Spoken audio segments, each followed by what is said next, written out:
Hello, kamusta kayo dyan? Welcome back sa aking YouTube channel, Alday Shop TV. Isa na naman pong DIY project ang aking i-share sa inyo. At ito ay ang low pass filter. Ano nga ba ang low pass filter at saan ito ginagamit? Ang low pass filter ay madalas nating nakikita sa mga audio device katulad ng amplifier. Ito yung nagpo-produce ng mababang tunog o yung tinatawag na bass. Kaya nga siya tinawag na filter. Lahat ng audio signal na dumadaan sa kanya ay puro mabababang frequency lamang yung kanyang ina-allowed para iproseso at maging tinatawag na subwoofer. Yung IC natin gagamitin ay 4558. Wala itong pinakaiba sa mga naunang video natin ginawa na may kasamang subwoofer.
Okay, tapos na.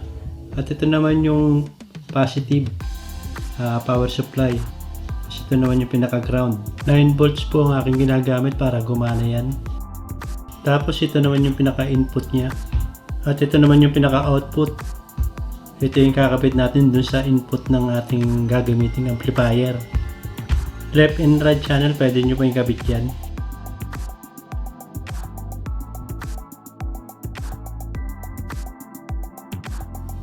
Ihabol ko lamang itong 100k na ito. Hindi ko pa pala nakakabit.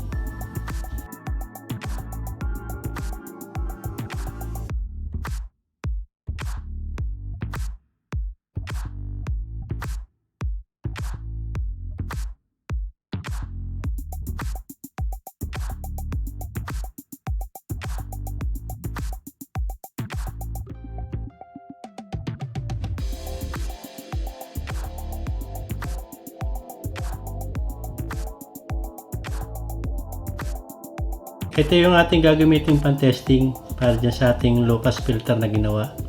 Tatanggalin ko itong pinaka-input na ito. Lilipat natin sa ating ginawang low pass filter. Dito natin yan ililipat.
Ito yung pinaka 9 volt supply niya. Tatanggalin natin yung pinaka dulo.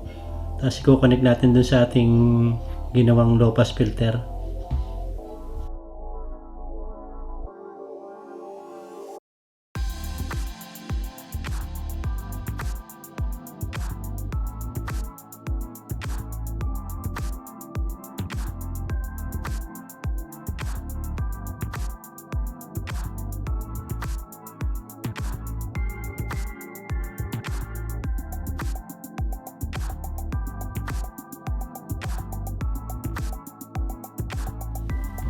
Tapos dyan natin i-connect sa pinagtanggalan natin ng input na terminal.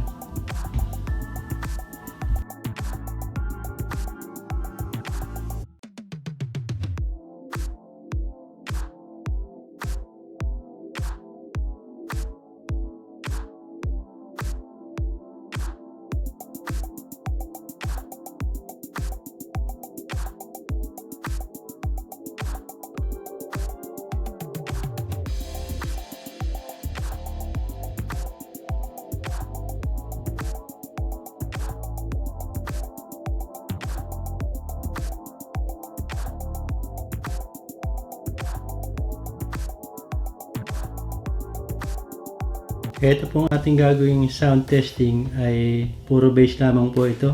Wala po tayong ibang maririnig kundi bass lang. Kaya kung susubukan yung gamitin yung cellphone, hindi nyo ito madidinig. Magiging distorted lamang ang tunog yan. Kung gusto nyo marinig yung tunog talaga nito, kailangan nyo ng headset na may bass. O kaya gagamit kayo ng 2.1 channel na amplifier o speaker.